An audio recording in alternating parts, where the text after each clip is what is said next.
기도하고 하나님 말씀 나누도록 하겠습니다. 하나님, 저희들이 다시금 주의 말씀 앞에 있습니다. 이 시간 저희들에게 말씀하시고자 하는 하나님의 깊은 뜻들을 깨닫기를 소원합니다. 하루 일과를 마쳤기에 지친 몸을 이끌고 왔사오니 우리의 피곤한 육체에 힘을 더하셔서 하나님 말씀을 바로 알고 또 그 말씀으로 인하여 기뻐하는 시간 될 수 있도록 도와주시길 소원합니다. 성령 하나님께서 이 시간 부족한 종에게 주셨던 귀한 은혜가 사랑하는 성도님들 마음속에 동일하게 적용되어지고 나타날 수 있도록 축복하는 시간이 될 수 있기를 소원합니다. 예수님의 이름으로 기도합나이다. 아멘. 오늘 본문에는 그동안 자세히 드러나지 않았던 한 인물이 등장을 합니다. 그 인물은 바로 롯이라는 인물이에요. 근데 이 롯은 어느 한순간에 딱 등장한 것이 아니라 사실 아브라함이 소개될 그 당시부터 계속해서 소개되었던 인물이었습니다. 사실 오늘 저는 여러분들이 잘 알고 있는 이 롯에 관한 이야기를 통해서 우리가 얼마만큼 롯에 대해서 오해를 하고 있었는가, 또 롯은 하나님에 대해서 어떤 오해를 하고 있고 또 우리는 또 하나님에 대해서 어떤 오해를 하고 있는가, 이 두 부분에 대해서 함께 은혜를 나누고자 합니다. 특별히 이 롯에 관한 이야기는 아브라함 이야기만큼이나 잘 알려져 있기 때문에 여러분들 마음속에 혹은 여러분들 생각 속에 선입견이 있을 거라 생각됩니다. 그 선입견을 잠깐 내려놓으시고요, 저와 함께 이 성경 속에서 하나님이 롯을 어떻게 우리에게 소개하고 있고 이 롯의 이야기를 통해서 하나님이 우리에게 무엇을 말씀하시고자 하는지 그러한 내용들을 다시 한번 그렸으면 좋겠어요. 특별히 백지와 같은 마음으로 이 롯의 이야기를 여러분들이 한번 그려보는 그러한 시간이 되었으면 좋겠습니다. 조금 전에 말씀드렸던 것처럼 롯이라는 인물은 아브라함이 갈대아 우르를 떠날 때부터 계속해서 아브라함과 동행한 인물이었어요. 특별히 아브라함이 갈대아 우르를 떠날 때 하나님께서 그 상황을 묘사하는 곳에 롯의 이름이 언급되고 있습니다. 창세기 12장 31절에 보면 하나님께서 아브라함과 그 가족들이 갈대아 우르를 떠날 때의 모습을 이렇게 표현합니다. 데라가 그 아들 아브라함과 하란의 아들인 그의 손자 롯과, 그렇죠? 롯과 그의 며느리 아브라함의 아내 사레를 데리고 갈대아인의 우르를 떠나 가나안 땅으로 가고자 하더니 라고 말하고 있습니다. 그리고 하란을 떠날 때에도 아브라함과 롯은 동행하는 삶을 살았다라고 성경이 우리 가운데 말하고 있어요. 하란을 떠날 때의 모습을 성경이 또 기록하고 있는데 12장 4절에 가면 하나님께서 아브라함이 하란을 떠날 때의 모습을 이렇게 기록합니다. 이에 아브라함이 여호와의 말씀을 따라갔고 롯도 그와 함께 갔으며 라고 표현하고 있어요. 하나님께서 아브라함을 갈대아 우르에서 불러내실 때에도 롯도 동일하게 하나님의 부름을 받아서 갈대아 우르를 떠났고 하란에서 머물러 있다가 하나님이 다시금 아브라함을 가나안 땅으로 인도해 드릴 때에도 롯도 동일하게 아브라함과 함께 가나안 땅으로 들어왔다라고 성경이 기록하고 있습니다. 그리고 얼마 전에 제가 설교했던 아브라함이 애굽 땅에 내려가서 험한 꼴을 당할 때에도 롯은 사실 그곳에 있었습니다. 성경은 롯의 이야기를 전혀 언급하지 않지만 오늘 읽은 본문을 통해서 우리는 롯이 애굽 땅에도 동일하게 동행했다라는 이야기를 알 수 있습니다. 13장 1절 한번 보세요. 오늘 본문 1절을 보면 그렇게 말합니다.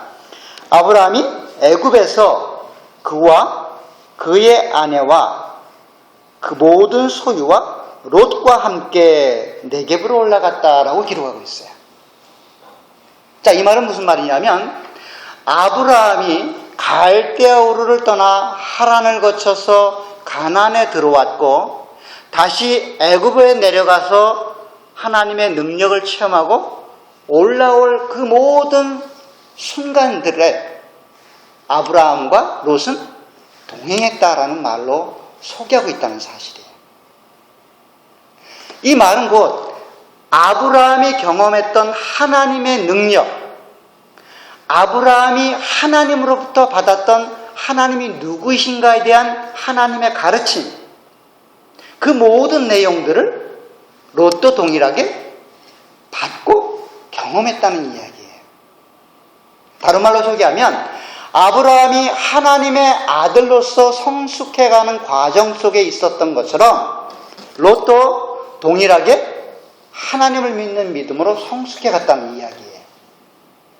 아브라함과 롯은 거의 방불한 수준으로 하나님의 은혜로 성숙해갔다는 이야기를 오늘 성경이 그렇게 표현하고 있는 거예요. 오늘 본문에도 아브라함과 롯을 일행이라고 표현하고 있어요. 자, 5절에 보세요. 아브라함의 일행 롯도 이런 말을 표현하고 있죠. 여기 일행이라는 표현 자체는 히브리어로 할락이라는 동사를 쓰는데, 이 일행이라는 말은 단순히 어떤 지리적인 동일한 장소에 함께 옮겨갔다라는 표현보다는 질적인 내용을 담아내는 단어예요. 그러니까 삶의 질을 볼 때에 아브라함과 방불한 수준으로 롯의 인생을 걸어왔다는 이야기예요.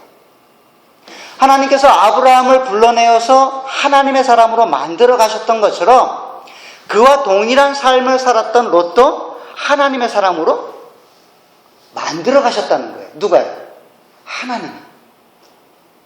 우리는 흔히 생각하기를 롯은 좀 모자른 사람, 혹은 하나님 안에서 선택받지 못한 사람, 혹은 죄인으로까지 우리가 취급하는 경우가 종종 있어요.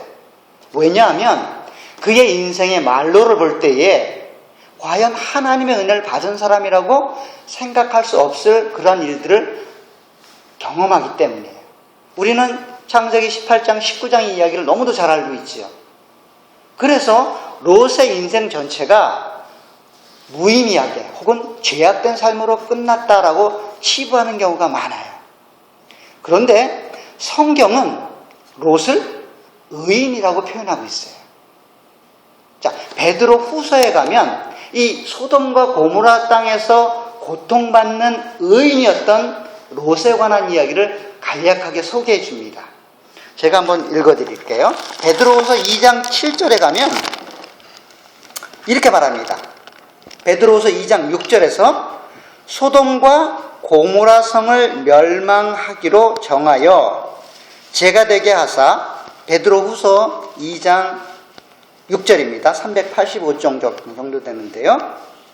소돔과 고모라 성을 멸망하기로 정하여 죄가 되게 하사 후세에 경건하지 아니할 자들에게 본을 삼으셨으며 무법한 자들의 음란한 행실로 말미암아 고통당하는 어떤 롯이라고 표현하고 있어요? 의로운 롯을 건지셨으니 이는 이 의인은 바로 롯을 말하고 있습니다. 그들 중에 거하여 날마다 저 불법한 행실을 보고 들으므로 그 의로운 심령이 상하니라 라고 말하고 있다는 것이에요. 성경에서 롯을 평가할 때에 아브라함과 같은 의인으로 평가하고 있다는 사실이에요. 그러니 아브라함이 하나님의 약속과 하나님이 허락하실 미래의 복을 소망하며 갈대아우를 떠나 나왔다는 사실은 곧 롯도 동일한 소망을 갖고 삼촌이었던 아브라함을 따라서 갈대아우를 떠나 가나안 땅까지 왔다는 이야기입니다. 사실 아브라함이 가나안 땅에 들어와서 제단을 쌓고 하나님의 이름을 부르며 삶을 통하여 하나님의 영광을 전파할 그때에 롯도 아브라함과 동일한 삶을 살았습니다. 제단을 쌓고 예배드리는 그곳에 롯도 있었다고요.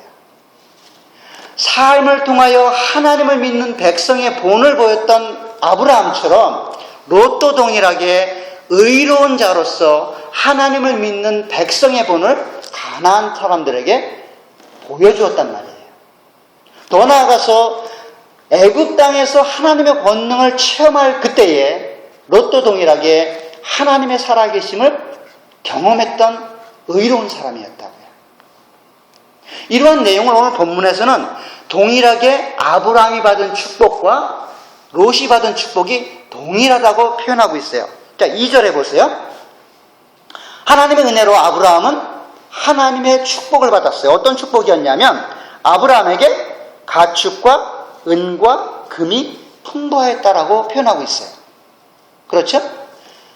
그런데 오늘 5절에 가니까 롯도 동일한 복을 받았다라고 표현합니다. 5절에 보세요.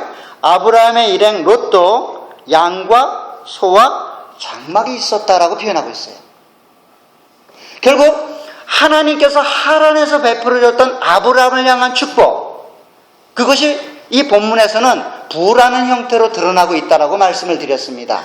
그 부가 아브라함 개인에게만 속한 것이 아니라 자기를 동일한 믿음으로 따라 나왔던 조카였던 롯에게도 동일하게 그 복이 주어졌다는 사실이에요.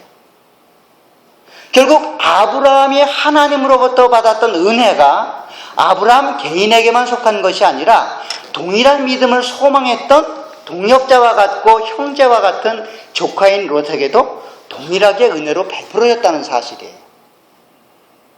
그 사실을 오늘 본문에서 표현해 놓고 있다는 사실입니다. 그런데 이 하나님의 축복이 두 가정에 내려졌는데 이 축복을 인해서 또 다른 어려움에 봉착하게 됩니다. 그 봉착이 무엇인가 하면 소유가 너무 많아져서 목소리를 놓고 다투게 되었다는 사실이에요. 근데 한번 생각해 보세요. 만약에 하나님께서 복을 내려주셨는데 그 복이 또 다른 아픔을 생산하는 원인이 되었다면 과연 그 복은 복이라고 말할 수 있을까요? 여러분들에게 하나님의 은혜라고 생각되어진 어떤 것을 주어졌는데 그것이 여러분들의 삶에 혹은 여러분 인생 가운데 또 다른 어려움으로 가져가는 원인이 됐다면 과연 그 복이라고 하는 것이 진정한 복이라고 말할 수 있을까요? 근데 오늘 그 본문에 봉착이 있단 말이에요. 사실 하나님께서 허락하신 은혜가 진정한 은혜가 되려면 이 지금 아브라함과 롯이 봉착했던 이 결별의 문제가 단순히 소유의 문제만은 아니었을 것이라는 생각을 갖게 합니다. 왜냐하면 하나님께서 은혜를 베푸셔서 그들의 소유가 늘어났기 때문이에요. 자, 그 내용을 한번 보도록 하겠습니다. 사실 첫 번째로 아브라함이 롯과 헤어지는 이 사실 자체가 사실은 저주나 고통이 아니라 또 다른 하나님의 은혜를 전달하는 방편이었다라고 본문이 우리에게 제시하고 있어요. 자, 한번 보세요. 6절을 보면 이렇게 말합니다. 그 땅이 그들의 동거하기에 넉넉하지 못하였으니 이는 그들의 소유가 많아서 동거할 수 없음이니라 라고 그 상황을 설명하고 나서 7절에서 이렇게 말합니다. 그러므로 아브라함의 가축의 목자와 롯의 가축의 목자가 서로 다투고 또 가나안 사람과 브리스 사람도 그 땅에 거주하였는지라 아브라함이 롯에게 이르되 우리는 한 친족이라 나나 너나 내 목자나 내 목자나 서로 다투게 하지 말자.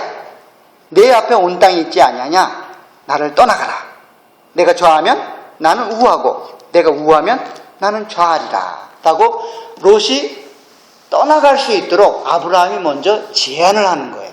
그런데 오늘 본문을 보면 아브라함이 롯과 롯의 목자들을 부를 때에 어떻게 부르고 있냐는 사실이에요. 8절에 보면 어떻게 부르고 있습니까? 롯에게 이르되 우리는 뭐라고 말해요? 한 친족이 아니냐라고 말해요. 사실 이 친족이란 말은 원문에는 조금 가까운 의미가 아니에요. 원문에는 뭐라고 말하냐면 너와 나 그리고 내가 다스리고 있는 내 목자들과 나의 목자들은 한 형제라고 표현하고 있어요. 한 형제다.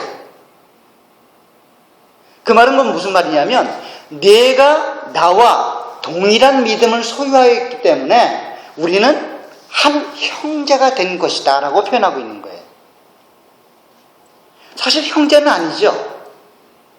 자기 형님의 아들이었으니까 조카기 때문에 친족이란 말이 더 맞아요. 그러나 원문에 보면 형제라는 말로 표현해 놓고 있다고요.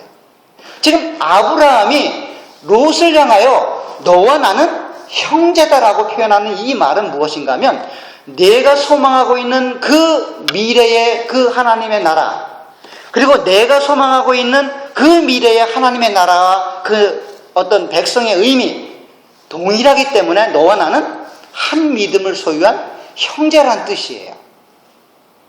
너와 내가 동일한 믿음을 소유한 한 나라의 백성으로서 동일한 공동체와 동일한 지위를 누려갈 한 형제라는 표현으로 표현해놓고 있다는 사실이에요. 그렇기 때문에 이 결별의 문제가 단순히 소유의 많고 적음에 때문에 어쩔 수 없이 발생한 것이 아니라는 것이에요. 그리고 또 하나 이유는 무엇인가 하면 지금 아브라함과 롯이 소유지가 부족해서 싸움이 일어날 때에 단순히 이 두 목자들만 있었던 것이 아니라 그 주변에 누가 있었냐면 가나안 사람들이 있었다라고 성경이 말하고 있어요. 7절 하반절을 보세요. 서로 다투고 또 가나안 사람과 브리스 사람도 그 땅에 거주하였다라고 말하고 있습니다. 한번 잘 생각해 보세요. 만약 아브라함과 조카인 롯이 정말 목축지가 부족해서 서로 싸웠다면 먼저 전쟁이 일어날 대상은 누군가요? 누가 먼저 전쟁의 대상이 됐어야 될까요? 이 가나안 사람들과 브리스 사람이 아닐까요? 그렇잖아요. 여러분들 이민 오셔가지고 잘 어떤 사업을 해서 어떤 특별한 사업을 해서 막 돈을 버셨다고 생각을 해보세요. 그런데 여러분들 조카가 있어요. 조카가 와서 그 사업을 같이 해보려고 생각을 해요. 그 조카도 사업을 했는데 잘 됐어요. 그런데 이 경기가 좀 안 좋다 그래서 조카는 이제 딴 데로 가 라고 말할 수 없잖아요. 왜냐하면 주변에 또 다른 어떤 자기 친척이 아닌 사람들이 동일한 직종에 있었다면 그런 사람들과 먼저 싸움을 하지 않겠어요? 근데 동일한 말이라고요. 사실 아브라함과 롯이 동일한 업종에 있었기 때문에 정말 목축지가 부족했다면 둘이 힘을 합쳐서 이 가나안 사람들과 전쟁을 치렀을 거라고요. 그게 맞잖아요. 부족 국가인데 롯이 떠나면 생명부지인 자기는 어느 누구도 도와줄 수 없는 그런 상황인데 그런 상황에서 네가 소유지가 많고 또 나도 소유지가 많기 때문에 서로 떨어지자, 분리하자, 서로 떨어지자 이 말을 했다는 것은 단순히 그 소유지 혹은 목축지가 부족해서 전쟁을 일으킨 것은 아니라는 사실이죠. 그럼 무엇 때문에 아브라함이 이러한 이야기를 했을까요? 자, 본문을 잘 보세요. 8절에 보면 이렇게 말합니다. 아브라함이 롯에게 이르되 우리는 한 친족이라 나나 너나 내 목자나 내 목자나 서로 다투게 하지 말자. 그러니까 서로 다투는 것이 무슨 의미냐 하면 하나님을 믿는 백성으로서 단을 쌓고 가나안 일대 모든 사람들에게 하나님이 누구인지 삶으로 하나님을 전달하는 삶을 이들이 살았단 말이에요. 그런데 하나님을 믿는 백성이라고 말하는 두 가정이 서로의 소유 때문에 경쟁적으로 지금 일을 하고 있는 거예요. 그 경쟁적으로 일을 하는 모습이 아브라함 생각에는 가나안 사람들에게 하나님을 알지 못하는 자들에게 덕이 안 되는 거예요. 그러니 나는 이곳에서 너는 또 다른 곳에서 하나님의 영광을 세워가자는 거예요. 경쟁이 아니라 서로 다른 지역에서 새롭게 하나님의 나라를 완성시켜 나가자는 거예요. 그래서 아브라함이 제안하는 겁니다. 뭐라고 제안해요? 네 앞에 온 땅이 있지 않느냐? 여기서 말하는 온 땅은 무슨 땅이냐면 가나안 땅, 어디든지 네가 가고 싶은 대로 가라는 거예요. 자, 보세요. 9절에 내 앞에 온 땅이 있지 아니하냐? 나를 떠나가라. 내가 좌하면 나는 우하고 내가 우하면 나는 좌하리라. 네가 원하는 곳 어디든지 가라. 나는 너와 반대되는 곳으로 가서 지금 여기서 살던 것과 동일하게 하나님의 단을 쌓고 하나님의 영광을 삶을 통해서 증거하겠다. 그러니 너도 나와 동일한 신앙을 소유한 너도 그곳에 가서 하나님의 나라의 영광을 위해서 함께 살아라 라고 제안하는 거예요. 근데 사실 우리는 이 롯에 대한 오해가 어떻게 했냐면 이 선택에 대한 부분에서 더 많은 오해를 해요. 그죠?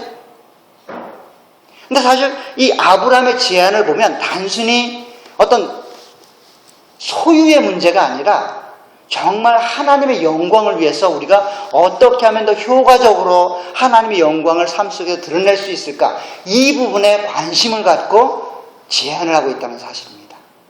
여러분들 잘 아시겠지만 웨스트민스터 신앙고백서, 소요리 문답 신앙고백서 1문이 뭡니까?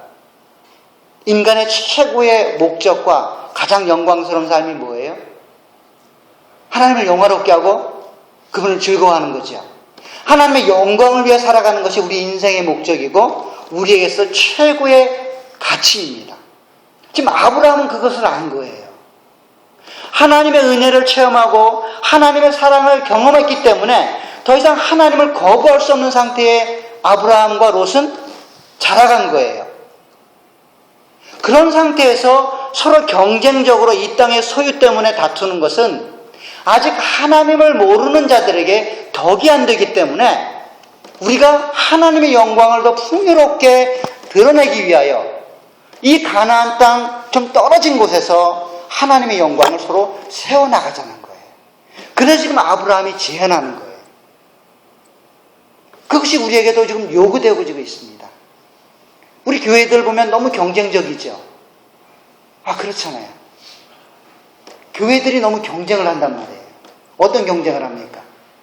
서로 일 많이 하려고, 서로 큰 교회 되려고. 물론 소문난 교회는 그렇지 않겠죠. 그것이 우리 오늘 아브라함이 제안한 제안 속에서 우리가 배워야 될 첫 번째 교훈이에요. 사실 남교회가 잘 되고 또 다른 형제교회가 잘 되면 박수치고 환영해야 될 일이죠. 그것이 상당히 하나님께서 우리에게 요구하시고 원하시는 모습이라고요. 힘들고 어려운 교회가 있으면 서로 도와서 그 나라를 계속해서 유지해 나갈 수 있도록 서로 협력을 해야 된다고요. 안 됐으면 박수치고 잘 되면 시기하는 것이 아니라 반대로 잘 되면 축하해주고 안 되면 도와줘야 되죠. 그것이 바로 형제된 아브라함이 롯에게 제안하는 것처럼 그리스도 안에서 한 형제된 그리스도인들이 공통적으로 가져야 될 참된 자세입니다. 가깝게는 우리 교회 안의 성도들, 멀게는 같은 교단의 교회들, 더 멀게는 모든 그리스도 안에서 그것이 이루어져야 된다고요. 그것을 오늘 하나님께서 아브라함이 롯과 결별할 수밖에 없었던 그 축복된 자리에서 우리가 배워야 될 첫 번째 교훈입니다. 여러분들 모두가 그와 같은 하나님의 사랑을 세상에 전하시고 여러분들에게 형제자매된 이웃 그리스도인들에게 전하시는 그러한 사람들이 되시기를 주의 이름으로 부탁을 드립니다. 두 번째 오해는 무엇인가 하면 이 롯의 선택에 대한 문제예요. 사실 오늘 본문을 보면 아브라함이 롯에게 제안을 합니다. 그런데 우리는 생각하기를 롯의 선택 자체가 잘못됐다라고 생각을 해요.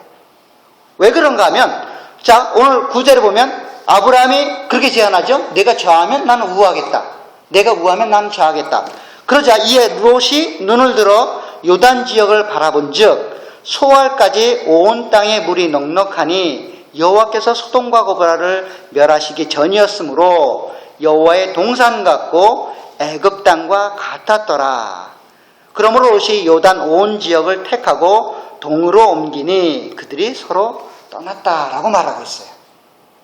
근데 우리는 창세기 18장 19장의 내용을 알고 있기 때문에 대부분의 사람들은 이 롯의 선택이 틀렸다라고 생각을 해요.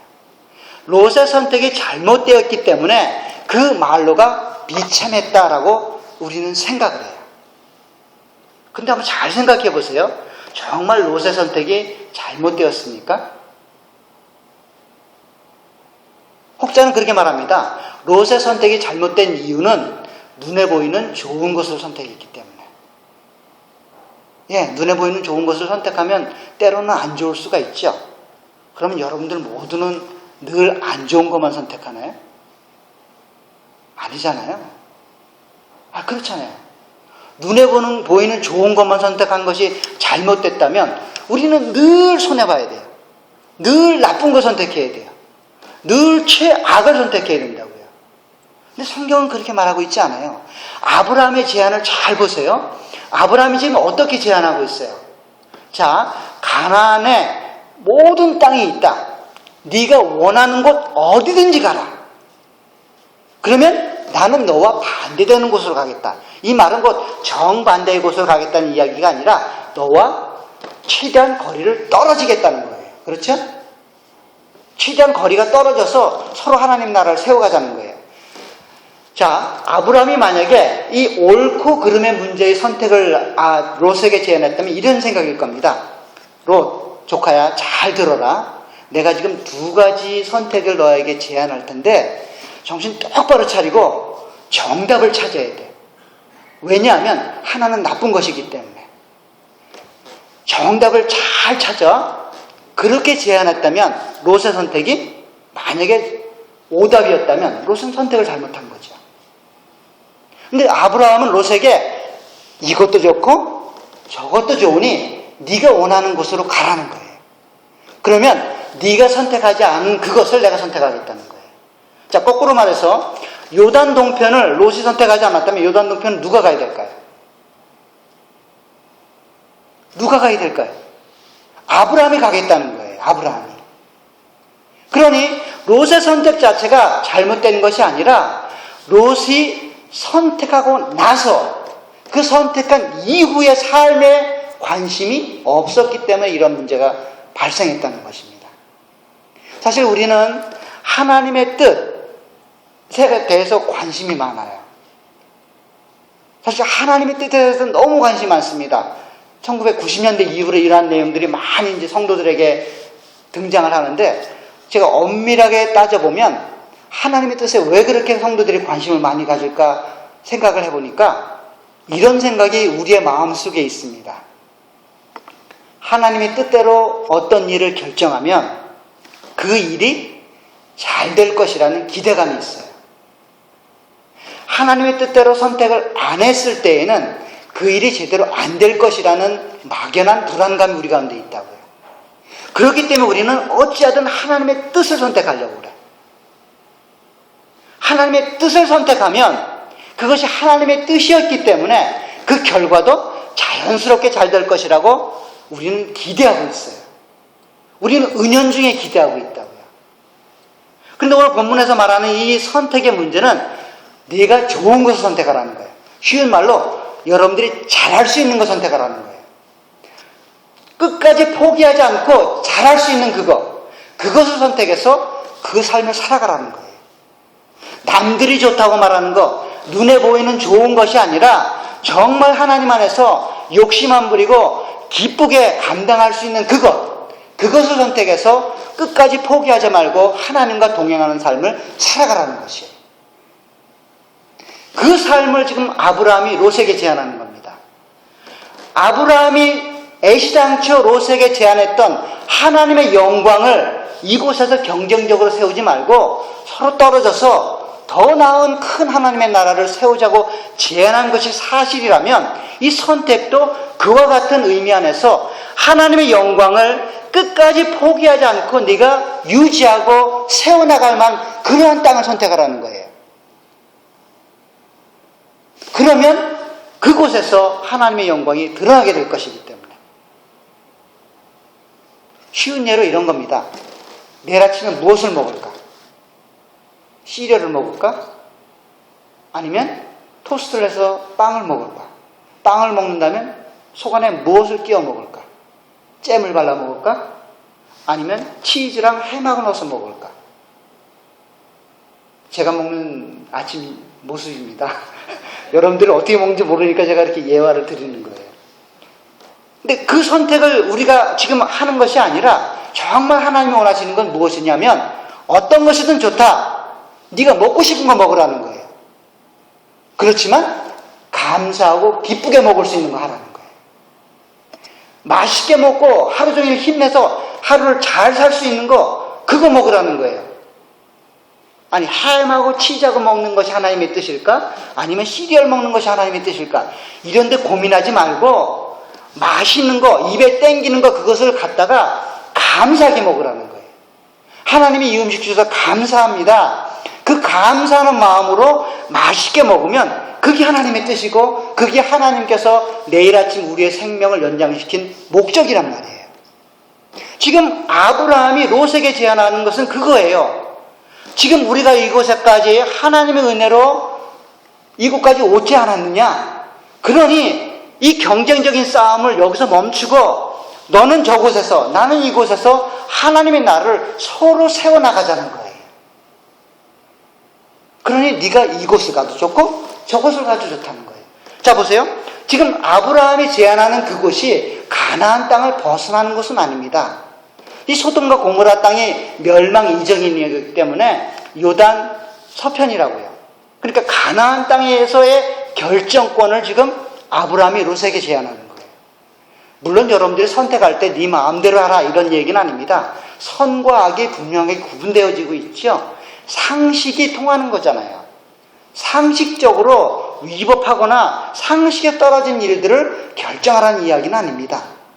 그러나 그 상식적인 틀 안에서 하나님이 정하신 그 일정한 그리스도인의 삶의 형태 안에서 너무 선택의 문제를 가지고 고민하지 말라는 거예요. 아니 그렇잖아요. 여러분들 모두가 다 직업을 동일한 것을 선택하지 않잖아요. 여러분들 모두가 목사가 될 수가 없잖아요. 모두가 다 공무원이 될 수 없잖아요. 그렇잖아요. 여러분들이 잘할 수 있는 거 그걸 선택하시란 말이에요. 그리고 그것을 끝까지 하시란 말이에요. 감사하게. 내 달란트는 밥 짓는 거야. 그럼 교회에서 봉사할 때 밥 짓는 봉사를 하세요. 남들 좋다 그래서 다른 거 하시려고 하지 말고. 지금 쉽게 말하면 그런 내용들을 말씀하고 있다는 사실입니다. 그런데 롯이 오해한 것이 하나 있습니다. 그것은 무엇인가 하면 하나님의 능력에 대한 오해가 아니라 하나님의 능력을 표현하는 방식, 하나님의 능력이 우리들에게 적용되는 방식에 있어서의 오해였었어요. 아브라함은 애굽에서 하나님의 권능을 체험했지요. 자기의 실수에도 불구하고 하나님께서 하나님의 백성들을 보호하시고 인도해 가신다는 그 사건을 뼈저리게 자기의 아내였던 사례를 빼앗김으로 경험적으로 알았어요. 그죠? 그 내용을 롯도 동일하게 경험했다고요. 롯에게 있어서는 하나님은 위대한 사람이에요. 어떤 일이든 자기의 힘과 능력으로 감당하고 이뤄나갈 수 있는 분이라고요. 그렇기 때문에 롯에게는 하나님에 대한 믿음이 있었어요. 내가 어디를 가든 어떤 상황에 처하든 하나님이 나를 지키실 거야. 애굽 땅에 내려갔을 때도 하나님 그렇게 지키셨는데 이 가나안 땅에서야 더하지 않겠어? 물론 맞지요. 하나님 그렇게 하신다고요. 그곳에 의문의 여지가 없습니다. 그런데 하나님이 그 은혜를 역사하시고 그 권능을 행사하시는 방식이 다릅니다. 어떻게 다르냐면 신앙 수준에 따라서 하나님이 다르게 반응하시기 때문이에요. 오늘 아브라함과 롯은 애굽에서 올라옴으로 인하여 신앙이 성숙했어요. 오늘 본문을 보면 아주 특이하게 가나안 땅에 처음 들어왔을 때에 이 아브라함과 롯이 단을 쌓았던 장소를 조금 다르게 표현합니다. 오늘 한번 보세요. 3절에 보면 그렇게 표현합니다. 그가 네게부에서부터 길을 떠나 베델에 이르며, 여기서 말하는 그는 아브라함입니다. 그가 베델에 이르렀다라고 표현하지요. 베델은 바로 하나님의 집에 이르렀다는 표현입니다. 곧 베델과 아이 사이, 곧 전에 장막 쳤던 곳에 이르니 라고 말하고 있어요. 그런데 12장 8절에 가면 이 동일한 장소를 아브라함이 처음 가나안 땅에 들어왔을 때의 표현이 조금 달라요. 거기서 보면 거기서 베델 동편 산으로 옮겨라고 표현하고 있죠. 그렇잖아요. 8절에 뭐라고 표현하고 있습니까? 거기서 베델 동쪽 산으로 옮겨 장막을 치니 서쪽은 베델이요 동쪽은 아이라. 그런데 그 동일한 장소를 지금 13장에서 표현할 때는 아브라함과 롯이 베델에 이르렀다라고 표현하고 있는 거예요. 상징적으로 이제 아브라함과 롯이 신앙이 성숙하여 세상과 하나님의 집에서 양다리 짚고 있었는데, 애굽에서의 그 하나님의 놀라우신 교육과 그 권능을 체험하고 난 아브라함과 롯은 이제 하나님의 집으로 들어간 거예요. 그러니까 믿음이 성숙해서 하나님의 백성으로 자라갔다는 표현을 오늘 그가 베델에 이르렀다라고 표현하고 있는 거죠. 그렇다면 하나님께서 신앙이 성숙한 그리스도인들을 다루시는 방식이 그냥 처음 하나님을 믿는 사람들과 다루시는 방식이 다르다고 하는 거예요. 자, 한번 보세요. 여러분들이 어린아이가 태어나면 어린아이를 어떻게 기르십니까? 갓난아이가 태어나면 갓난아이의 모든 것들을 책임져 주시죠. 갓난아이가 하는 것은 뭐예요? 울음만 터뜨리면 됩니다. 근데 그 울음이 그 갓난아이에게는 다른 것이겠죠. 어떤 것은 배고파서 우는 것이고, 어떤 것은 뭐 기저귀를 갈아달라는 울음일 수도 있고, 어떤 것은 놀아달라는 울음일 수도 있죠. 어쨌든 울기만 하면 모든 것들이 해결됩니다. 누가 다 해결해 주죠? 부모가 다 해결해 주죠. 특별히 어머님들이 다 알아서 해결해 주잖아요. 근데 그 아이가 초등학생이 됐어요. 초등학생이 되면 어떡하죠? 얘가 말을 안 해요. 울기만 해요. 갓난아이처럼. 그럼 여러분들 어떻게 하겠습니까? 그때도 알아서 다 책임져 줍니까? 아니죠. 때로는 매를 들기도 하고, 왜 말을 못하나 병원에 가서 검사도 해볼 거 아니에요. 병이면 고쳐주려고 노력할 거 아니에요. 그 실제로 초등학교 가면 아이가 구분이 달라져요. 어머니 밥 주세요. 배고파요. 재미없어요. 자고 싶어요. 이렇게 말하고 있잖아요. 그러면 그 부분에 대해서 부모들이 책임져 주죠. 그런데 아이가 대학을 갔어요. 대학을 갔는데도 불구하고 초등학생처럼 어머니 밥 주세요. 배고파요. 놀아주세요. 재워주세요. 이렇게 말하나요? 아니죠. 지가 알아서 하잖아요. 그렇죠? 부모는 그렇다고 해서 아이에 대한 사랑이 달라지던가요? 아주 갓난아이였을 때, 여러분들 손이 많이 갔을 때는 100% 정도 사랑을 했고, 초등학교 가니까 손이 좀 덜 가니까 80% 사랑을 했고, 대학에 가니까 손이 덜 가니까 50% 사랑하고, 장가 가니까 뭐 이제 자기네끼리 사니까 20%만 사랑하고 그러던가요? 항상 100% 아닌가요? 항상 100%잖아요. 그러나 그 사랑의 표현 방식은 달라지죠. 만약에 장가까지 갔는데도 불구하고 초등학생 다루듯이 다루면 그거 안 되죠. 고부간의 갈등이 일어나지 않을까요? 당연히 일어나죠. 그러나 사랑의 표현 방식이 달라진단 말이에요. 하나님도 하나님의 백성을 인도해 가실 때 그와 같이 인도해 가신다고요. 아주 어린아이와 같은 신앙일 때에는 그냥 울기만 하면 다 줘요. 그런 거 많이 들어보셨죠? 누구는 기도만 하면 응답된대. 기도만 하면 응답되면 둘 중에 하나일 겁니다. 신앙이 아주 갓난아이 수준이든지 아니면 가짜이든지. 근데 누구는 기도만 하면 안 들어준대. 그럼 생각하십시오. 내가 이제 장가를 갔구나. 하나님이 나를 이렇게 대우하시는구나.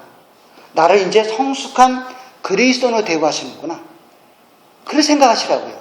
근데 지금 이 롯은 그 하나님의 권능의 행사 방식에 대해서 오해를 했었어요. 신앙이 성숙했으면 당연히 하나님 안에서의 삶을 스스로가 책임 있게 살아가야 되는데 그냥 막연하게 삶을 살아간 거예요. 애굽에서 일어났던 하나님의 권능이 동일하게 자기에게 나타날 거라고 생각을 한 거예요. 그래서 오늘 본문을 보면 뭐라고 말해요? 자, 보세요. 자, 12절에 보면 아브라함은 가나안 땅에 거주하였고 롯은 그 지역 도시들에 머무르며 그 장막을 옮겨 소돔까지 이르렀더라 라고 말하고 있어요. 처음 순간에는 소돔과 떨어진 장소에서 장막을 치고 살아갔는데 이 소돔에 타락한 곳에 점점 자기가 노출되고 그 삶을 따라가는 거예요. 아브라함 생각 속에, 롯의 생각 속에는 하나님이 지켜줄 거란 확신이 있었어요. 하나님도 그런 의지가 있었습니다. 그러나 책임 있게 자기의 삶을 살아가려는 노력이 이 롯에게는 부족했던 것이에요. 아브라함처럼 적극적으로 삶에 개입되어져서 역사하시는 하나님을 자기의 노력을 들여서 삶을 살아가야 되는데, 여전히 갓난아이와 같이 하나님이 무엇인가를 다 해줄 것이라는 그 막연한 기대 속에서 자기의 삶을 이 소돔과 고모라 땅에 노출시킨 거예요. 그리고 그곳에서 믿음을 경쟁적으로 자기의 믿음을 지키기 위해서 노력하는 모습이 부족했다는 것이죠. 그래서 결국 자기의 믿음 하나 구원할 수밖에 없는 아주 그 불행한 결말을 맞이할 수밖에 없었던 것입니다. 사랑하는 성도 여러분, 여러분들에게 하나님이 요구하시는 삶의 모습, 우리가 때로는 기도하는데 기도의 응답이 잘 이루어지지 않고 우리가 원하는 대로 잘 되지 않는다 그래서 포기하시면 안 돼요. 긍정적으로 생각하셔야 돼요. 하나님이 나를 이 장성한 수준으로 취급하고 계시는구나. 나를 갓난아이와 같지 않은 믿음이 성숙한 자로 만들어가기를 원하시는구나 라고 생각을 하셔야 돼요.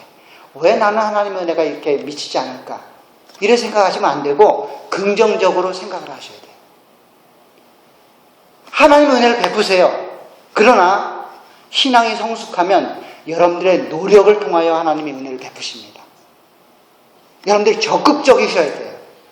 어떤 일이든 신앙인답게 긍정적이고 영광스러운 것을 선택하셔서 그것을 투쟁적으로 살아가셔야 돼요. 막연히 그냥 하나님의 은혜를 베푸실 것이다 라고 생각하시면 안 돼요. 신앙이 성숙해갔다니. 그것이 오늘 하나님께서 우리 가운데 말씀하시는 모습입니다. 사랑하는 성도 여러분, 여러분들 삶이 그와 같길 소원해요. 서머나 교회가 그와 같이 자라가기를 주님의 이름으로 부탁을 드립니다. 오해하지 마십시오. 하나님이 하시지만 여러분을 통해서 하십니다. 하나님이 위대한 일을 이루시지만 여러분들 통해서 그 일을 이루신다고요. 여러분들이 끊임없이 도전하시고 기도하시고 기도한 만큼 삶으로 사셔야 돼요. 그것이 오늘 롯을 통해서 실패했던 인생을 통해서 우리 가운데 교훈하시는 하나님의 목적하심이고 하나님의 말씀입니다. 서머나 교회를 통해서 하나님의 영광이 크게 드러나고 또 여러분들 개인적인 인생을 통해서 하나님께서 위대한 일을 이루어 가시기를 주의 이름으로 부탁을 드립니다. 기도하도록 하겠습니다. 하나님 아버지, 또 귀한 말씀을 통하여 우리 가운데 하나님의 요구를 듣게 하시니 감사합니다. 저희들이 하나님을 알되 연약한 믿음의 수준에서 아는 것이 아니라 하나님이 우리를 성숙하게 인도해 오셨고 믿음의 장성한 분량까지 성숙시켰던 것처럼 이제 장성한 믿음의 사람으로서 하나님을 바라보고 하나님께서 허락하시는 이 믿음의 길들을 걸어갈 수 있도록 은혜를 베풀어 주시기를 소원합니다. 특별히 서머나 교회가 이제는 전반기를 또 한 텀을 마무리하고 또 제2대 목사님을 모시기를 소원하여 기도하며 청빙 중에 있습니다. 이제 서머나 교회가 이제 한 단계 더 성숙한 모습으로, 이제 건장한 청년의 모습으로 또 말씀 안에서 성숙해가고 또 이 세대 가운데 하나님의 영광을 드러내는 참다운 하나님의 교회로 성장해 갈 수 있도록 은혜를 베풀어 주시고 이 힘들고 어려운 시기 믿음으로 일어나가고 또 이런 과정들을 통하여 우리를 성숙시키고자 하는 하나님의 뜻들을 바라보는 그러한 시간들이 될 수 있도록 은혜를 베풀어 주시기를 소원합니다. 주께서 허락하신 귀한 삶의 모습 속에서 하나님의 영광을 드러내는 귀한 성도님들이 될 수 있도록 은혜를 베풀어 주옵소서. 예수님의 이름으로 기도하옵나이다.